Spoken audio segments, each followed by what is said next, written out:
So what does it mean for this symbol to emerge from, the feminine symbol, let's say, to emerge from chaos? Well, this is a picture of Venus, the goddess of love, right?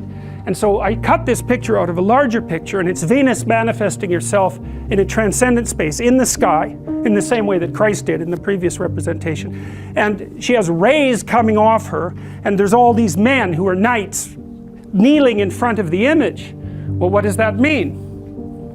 Well, it means that men use the image of female perfection to motivate themselves. And that's exactly right. That's precisely what they do. You see that in the Tom Sawyer story. So Tom Sawyer is about 12 years old, and he's still hanging around with his friends like Huck Finn. And this girl moves across the street, Becky, and she comes out, and he's struck by her for the first time in his life. Something's changed. And the first thing he does is hop up on a picket fence and show off and balance in front of her. And he's saying, well, look at me, look at me.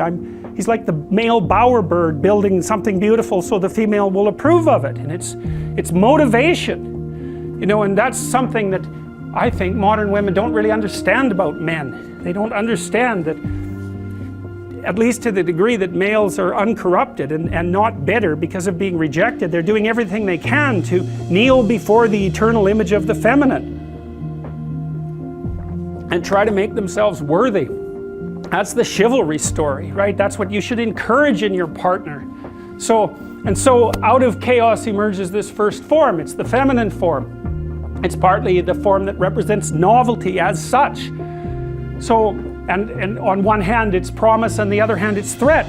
You wouldn't believe, and I don't know, because I don't understand the situation with women as well as I understand the situation with men, obviously, being a man.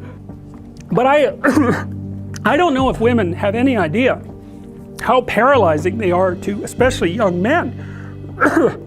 A very large number of my clinical clients, but also young men I've talked to in general, are absolutely terrified of women because they're terrified of being rejected. And the terror exists in precise proportion to their attraction to the woman, which is a horrible paradoxical situation to be in. It's often why men make such fools of themselves in front of women that they're attracted to. It's because, first of all, they don't see the woman that they're attracted to, because what the hell do they know about her? They don't see her as an individual. They see her as the manifestation of a judgmental ideal. And then it's only in establishing the relationship with the actual woman that they can start differentiating between the judgmental ideal and the actual individual woman. And that also requires a sacrifice. And the sacrifice is, you never can have an ideal woman. So to have a relationship with any woman, you have to sacrifice the relationship with the ideal woman, and you have to see the individual woman and separate her from the ideal. And that's the same thing that happens to the hero in Sleeping Beauty, right? He sees the evil queen who actually turns into the dragon of chaos, and it's not until he can defeat her that he can establish a relationship with the actual princess. And that's exactly the case. I had one of my clients who ran this men's group, which was quite interesting. One of the things they had the initiates do, which was very intelligent, was to go out and ask 50 women in one day for their phone numbers. Why? Politely, properly, you know. It was a game, but it wasn't a stupid game. And the idea was, get over your fear of rejection. And how do you do that? By encountering it continually and continually and continually, so that you're no longer paralyzed by this.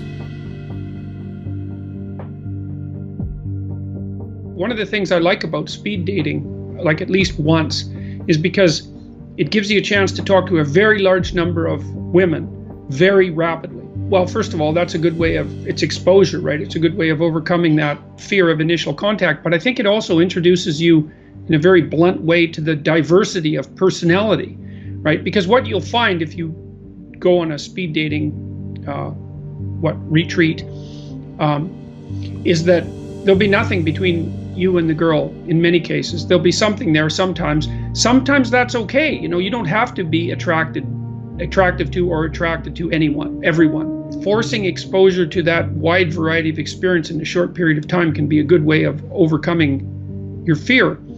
And a lot of that's just an experience, that fear too, right? So you got to figure out how to overcome that. And then I would say with apps like Tinder, it's trickier because the degree to which sexual activity is implied in the initial meeting, you know, and the initial agreement to hook up is unclear, but it might be worthwhile just to make a rule for yourself, which is that, you know, you'll go on 25 Tinder dates, but you won't engage in any physical contact, because it'll solve that problem for you. You know what I mean? And then you can concentrate on the conversation, and you can concentrate on overcoming this inexperience that you have that's interfering with your progress forward. But a rule like that just makes it simple, you know, and you need rules like that. And, you know, you probably know this, but maybe you don't. I mean, your experience with regards to being avoidant and afraid of contact with women is by no means rare. It's unbelievably common among young men, and I think it is exacerbated by the factors that you just described, which is that we're taught, young men are taught in particular, that any show of even confidence on their part might be interpreted as part of this toxic masculinity. And I think that, well, that's something that would have to be unpacked for hours. I mean, what I would say is that women generally like men who have power but don't need to use it. It's something like that. And women who are uncertain and unsettled in their relationships with men would rather, for their own safety, that all men be rendered powerless. But that's not helpful, because it destroys erotic attraction, and then all that happens is that men end up useless.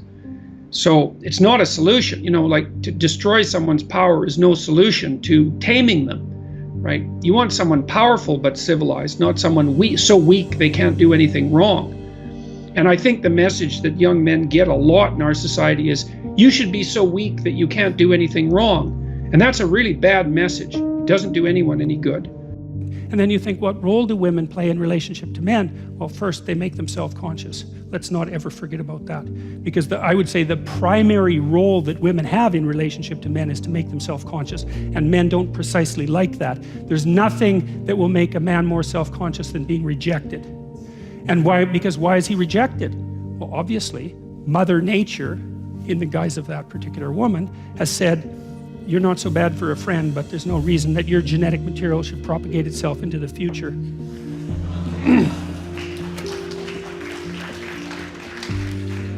Right, well, and it's not like men are exactly happy about being made self-conscious by women, right? It's a major source of continual tension between men and women, and it's no wonder. But it's also the case, and this is something really cool and interesting to know, we diverged from the common ancestor between us and chimpanzees about 6 million years ago. Here's why, at least in part. Chimpanzee females are non-discriminate maters. They'll mate with any male. When they go into heat, which human females don't, when they go into heat, then any male is allowed access. Now the dominant males chase the subordinate males away, and so the dominant males are more likely to leave offspring, but it's not because of the female choice. It's not the case with human beings. Human females engage in hypergamy, and hypergamy is and this is also true cross-culturally, and it's also quite, it's just as extensive in Scandinavia. Not quite, there's a bit of attenuation, but not much. Women mate across and up dominance hierarchies. Men mate across and down. Okay, and that has to be the case, because obviously it has to work that way. If one goes up, the other has to go down. The socioeconomic status of a woman is determines almost zero of her attractiveness towards a man, whereas the socioeconomic status of a man is a major determinant of his attractiveness towards a woman. And it isn't his wealth either, because that's been tested. It's his capacity to generate and be productive and to share, because that beats the hell out of wealth. Wealth can disappear, right? But the capacity to be productive and share, that's a much more important element. And why not be chosen on the basis of that, especially because women have to have infants, and infants make the woman dependent, and the woman is just looking logically, rationally, and from an evolutionary perspective for someone who's useful enough to lend a hand.